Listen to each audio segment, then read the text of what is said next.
السلام علیکم ورحمۃ اللہ وبرکاتہ۔ الحمد للہ رب العالمین والعاقبۃ للمتقین والصلاة والسلام علی اشرف الانبیاء والمرسلین نبینا محمد وعلی آلہ وصحبہ اجمعین ومن تبعہم بإحسان الی یوم الدین وبعد۔ فاعوذ باللہ من الشیطان الرجیم، بسم اللہ الرحمن الرحیم۔ الم تر ان اللہ یسجد لہ من فی السماوات ومن فی الارض والشمس والقمر والنجوم والجبال والشجر والدواب وكثير من الناس وكثير حق عليه العذاب ومن يهن الله فما له من مكرم۔ ابھی 17ویں پارے کی ایک آیت کریمہ کی تلاوت کی گئی ہے، جس میں اللہ رب العالمین نے یہ ارشاد فرمایا، الم تر ان اللہ یسجد له من فی السماوات ومن فی الارض، کیا تم یہ دیکھتے نہیں، جانتے نہیں کہ جو کچھ بھی زمین اور آسمان میں ہے سب اللہ کا سجدہ کرتے ہیں۔ والشمس والقمر والنجوم والجبال والشجر والدواب، سورج، چاند، ستارے، پہاڑ، درخت اور چوپائے اللہ رب العالمین کا سجدہ کرتے ہیں۔ وکثیر من الناس، اور بہت سارے لوگ اللہ کا سجدہ کرتے ہیں، فرشتے، انسان، جنات۔ وکثیر حق علیہ العذاب، اور بہتوں پر اللہ کا عذاب ثابت ہو گیا ہے، یعنی وہ سجدہ نہیں کرتے ہیں، اللہ کے نافرمان ہیں، نافرمانی کرنے والے ہیں، شرک اور کفر کرنے والے ہیں، اللہ کا انکار کرنے والے ہیں، ایسے لوگوں سے اللہ رب العالمین شدید ناراض ہے۔ وَمَن يُهِنِ اللَّهُ فَمَا لَهُ مِن مُكْرِمٍ، اور جسے اللہ ذلیل کر دے اسے کوئی عزت دینے والا نہیں ہے۔ ان اللہ یفعل ما یشاء، اللہ تعالیٰ جو چاہتا ہے کرتا ہے۔ یہ سورہ حج کی آیت ہے، جس میں اللہ رب العالمین نے یہ ارشاد فرمایا کہ ساری مخلوق، ساری کائنات، چھوٹی مخلوق، بڑی مخلوق، چرند پرند، حیوان، نباتات، جمادات، سمندر کی مچھلیاں، چوٹیاں، جو کچھ بھی دنیا اور جہاں میں پائی جاتی ہیں سب اللہ رب العالمین کا سجدہ کرتی ہیں۔ ساری مخلوق اللہ رب العالمین کی عبادت میں مصروف ہے۔ اللہ نے جو ان کو کام دیا ہے وہ اپنے کام میں لگے ہوئے ہیں، اللہ رب العالمین کی تسبیح بیان کر رہے ہیں۔ اللہ تعالیٰ فرماتا ہے، تسبح لہ السماوات السبع والارض ومن فیہن، اللہ رب العالمین کے لیے آسمان، ساتوں آسمان اور زمین اور جو کچھ اس کے اندر ہے سب اللہ کی تسبیح بیان کرتی ہے۔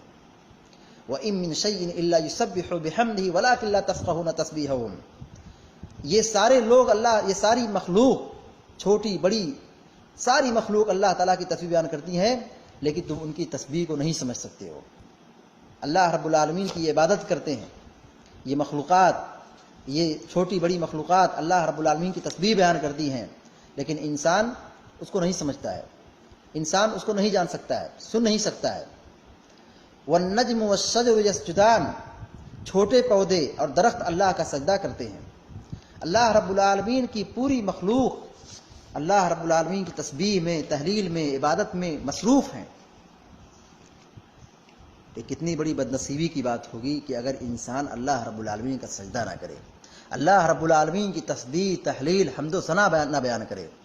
اور بدنصیبی اس سے بڑھ کے اور کیا ہو سکتی ہے کہ ساری مخلوق اللہ کا سجدہ کرتی ہے، اللہ کی حمد و ثنا بیان کرتی ہے، مگر انسان اتنا بڑا بدنصیب ہے کہ وہ اللہ کو چھوڑ کر کے غیر اللہ کے سامنے جھکتا ہے، اللہ کو چھوڑ کر کے قبروں کا سجدہ کرتا ہے، ولیوں کا سجدہ کرتا ہے، پیروں کے سامنے جھکتا ہے۔ پوری کائنات اللہ کے سامنے جھکتی ہے، پورا زمین اور پورا آسمان، یہ پوری مخلوق، درندے، چرندے، پرندے، آسمان، حیوان، نباتات، جمادات، ستارے، سیارے، ساری مخلوق اللہ کے سامنے جھکتی ہے، اللہ کا سجدہ کرتی ہے، اللہ رب العالمین کی عبادت کرتی ہے۔ یہ سورج جو ہر روز نکلتا ہے، ہر روز ڈوبتا ہے، یہ ڈوبتے وقت ڈوبتا ہے جیسے اللہ رب العالمین کے پاس پہنچتا ہے اور عرش کے سامنے سجدہ کرتا ہے۔ اور انسان اللہ کا دیا ہوا کھاتا ہے، اللہ کی روزی کا استعمال کرتا ہے، اللہ کا دیا ہوا پہنتا ہے، اللہ کی دی ہوئی نعمت کا استعمال کرتا ہے، اور اللہ ہی رب العالمین کی دی ہوئی نعمت کی ناشکری کرتا ہے، اللہ کو چھوڑ کر مخلوق کا سجدہ کرتا ہے۔ ساری مخلوق موحد ہے، ساری مخلوق اللہ کے لیے سجدہ کرتی ہے، اللہ کا گن گاتی ہے، اللہ کی تسبیح و تحلیل بیان کرتی ہے، مگر بدنصیب انسان ہے جو اللہ کا سجدہ نہیں کرتا ہے، اللہ کے سامنے نہیں جھکتا ہے۔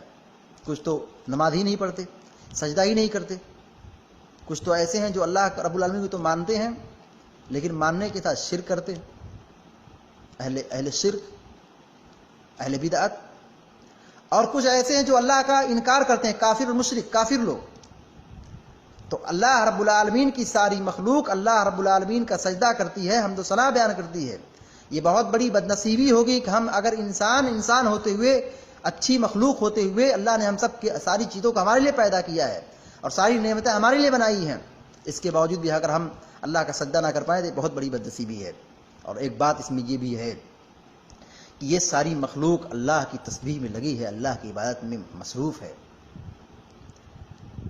اللہ رب العالمین ان سے کل قیامت دن نہیں پوچھے گا، ان کا کوئی جزا اور سزا نہیں ہے، مگر انسان کے لیے جزا اور سزا کا معیار ہے.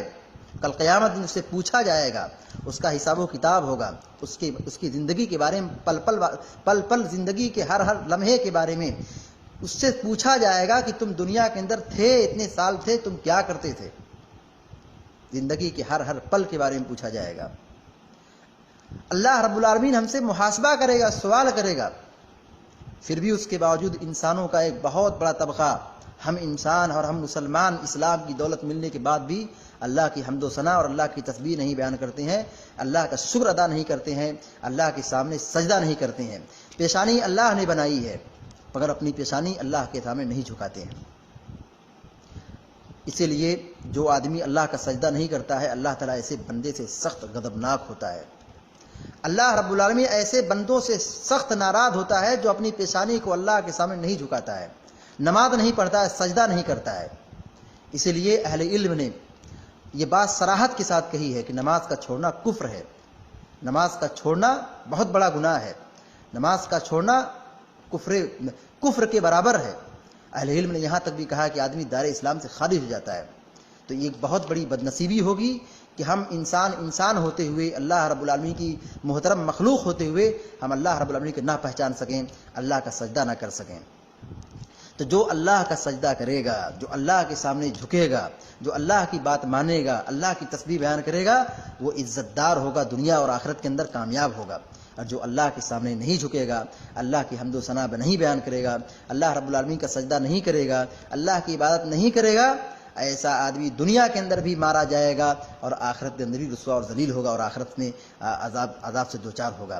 لہذا ہم سب کی یہ ذمہ داری بنتی ہے کہ ہم اپنی زندگی کے مقصد کو سمجھیں اور ان مخلوقات کو دیکھ کر کے یہ سبق حاصل کریں کہ یہ غیر عاقل مخلوق ہیں، جامد مخلوق ہیں، اس کے باوجود بھی اللہ رب العالمین کو پہچانتے ہیں، اللہ رب العالمین کی حمد و ثنا بیان کرتے ہیں، اللہ رب العالمین کی سجدہ کرتے ہیں. پھر ہمارے پاس عقل ہے، سوجھ ہے، سمجھ ہے، ہم کھاتے ہیں، اللہ رب العالمین کی دی ہوئی نعمت کا استعمال کرتے ہیں. اس کے باوجود بھی اگر ہم عقل رکھنے کے بعد نہ سمجھ پائیں تو پھر ہم انسان جانور سے بھی گئے گزرے ہیں. اسی کو قرآن نے کہا لہم قلوب لا یفقہون بہا، ان کے پاس عقل تو ہے لیکن سمجھتے نہیں ہیں. اس کے بعد اللہ رب العالمین نے فرمایا بل ہم کالانعام بل ہم اضل، یہ تو چوپائے سے بھی گئے گزرے ہیں. یعنی انسان کے پاس اگر عقل آنے کے بعد بھی اللہ رب العالمین کی تسبیح، تحلیل، اللہ کے حمد و ثنا کو بیان نہ کرے، اللہ کی توحید پر نہ قائم رہ سکے تو پھر انسان نہیں بلکہ وہ جانور سے بھی گئے گزرا ہے. انسان تو کم از کم اپنے مالک کو تو پہچان لیتا ہے، جانور تو اپنے مالک کو پہچان لیتا ہے اور اللہ رب العالمین کا حمد و ثنا، اللہ رب العالمین کی حمد و ثنا بیان کرتا ہے، اللہ رب العالمین کا سجدہ کرتا ہے، اللہ رب العالمین کی عبادت کرتا ہے. لیکن وہ کیسی عبادت کرتا ہے؟ وَلَٰكِن لَا تَفْقَهُونَ تَسْبِيحَهُمْ، اے انسانوں تم ان کی تسبیح کو، ان کی عبادت کو نہیں سمجھ سکتے ہو. اللہ رب العالمین سے ہم دعا کرتے ہیں کہ اللہ تعالی ہم سب کو کہنے اور سننے سے زیادہ عمل کرنے کی توفیق عطا فرمائے اور ہم سب کو توحید سمجھنے اور توحید پر قائم رہنے کی توفیق عطا فرمائے. آمین یا رب العالمین. وصلی اللہ علی نبینا محمد وعلی آلہ وصحبہ اجمعین. والسلام علیکم ورحمۃ اللہ وبرکاتہ.